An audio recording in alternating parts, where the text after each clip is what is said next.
Libro Santidad, el corazón purificado por Dios. Capítulo 1. El esplendor de la santidad. La santidad no es precisamente un tema muy comercial.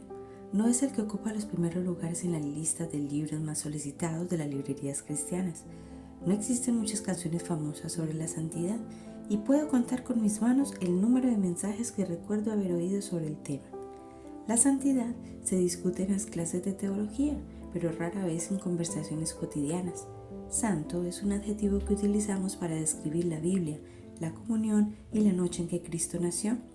Pero, ¿a cuántos cristianos de hoy les interesa realmente dedicarle a la santidad una meditación o conversación seria? No nos inquieta hablar de la santidad como un concepto abstracto. Pero si la idea se torna demasiado personal o empieza a interferir en nuestro estilo de vida, de inmediato nos sentimos incómodos. Parte del problema radica en que la palabra santidad ha adquirido una connotación que a la mayoría de las personas, con razón, les resulta poco deseable. ¿La santidad trae a su mente alguna de estas imágenes? Gente lúgubre con peinados y vestidos anticuados. Una vida austera, triste, basada en una larga lista de normas y condiciones. Una existencia dentro de un monasterio. Los santos hablan en voz baja, se dedican solo a la oración y a la lectura de la Biblia u otro libro espiritual, ayunan con frecuencia, tararean himnos sin cesar y no sienten interés alguno por las actividades normales de la vida. Personas con una actitud crítica hacia quienes no aceptan sus normas. Un ideal alcanzable que tiene más que ver con una época remota que con el mundo real, el aquí y el ahora. Santidad. Si así la imaginamos, ¿quién la quiere? Suena tan atrayente como un vaso de agua salada. Quizá la santidad no ocupa un lugar primordial en nuestros temas de conversación, pero permítame recordarle que quienes están en el cielo no cesan de hablar de ello. Creo que debemos recuperar la verdadera santidad para verla en toda su belleza, tal como la palabra de Dios la revela.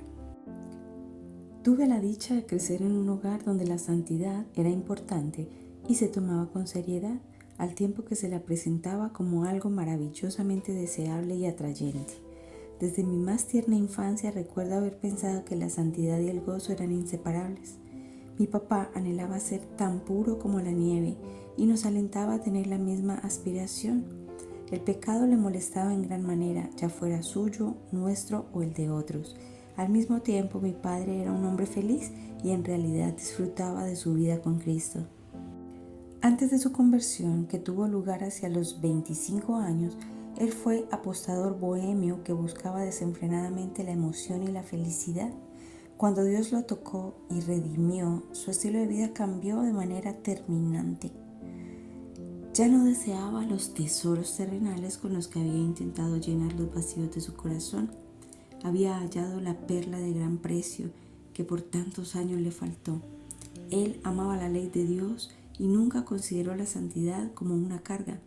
Sabía que el pecado era la verdadera carga y nunca dejó de maravillarse ante el hecho de que Dios en su misericordia lo había liberado de ella por medio de Cristo. El teólogo del siglo XVIII, Jonathan Edwards, vivió constreñido por una idea similar de santidad. En sus memorias escritas a sus 35 años, habló de la fascinación y el atractivo que evocaban la santidad al meditar en ella. Me parece que en ella solo mora lo encantadoramente bello, la más sublime hermosura y afabilidad, una belleza divina más pura que todo cuanto pueda existir sobre la tierra, y que todos los demás eran como fango y corrupción comparado con ella. De igual forma, A.W. Tozer vio la necesidad de confrontar las falsas ideas que tantas veces se asocian con la santidad. ¿Qué significa en realidad la palabra santidad? ¿Es un tipo desagradable de piedad que tantos rechazan? No, claro que no. En la Biblia, la santidad significa integridad moral, una cualidad estimable que incluye la bondad, la misericordia, la pureza, la moral intachable y la piedad. Siempre ha gozado de la mayor estima y ocupado el más alto rango. La belleza de la santidad, como brilla a través de las Escrituras, presenta dos caras diferentes. pero estrechamente relacionadas. Apartado. La palabra santo viene de una raíz que significa cortar, separar, significa ser apartado, distinto, diferente. En las Escrituras vemos que Dios apartó ciertos objetos y personas para sí, para ser consagrados a su uso exclusivo. No debían usarse para fines comunes, ordinarios ni cotidianos, pues eran santos. Por ejemplo, Dios apartó un día de la semana y lo llamó el día de reposo, consagrado al Señor. Éxodo 16, versículo 23. Los israelitas debían apartar la primera porción de sus ingresos como un diezmo santo. Levítico 27, versículo 30. Dios apartó un lugar específico donde se encontraría con su pueblo y lo llamó el lugar santo. Éxodo 26, versículo 33. En el Antiguo Testamento, la nación de Israel fue apartada por Dios para ser una nación santa. Éxodo 19, versículo 6. Lo cual no significa que su conducta fuera santa o que fueran más justos que quienes no eran apartados.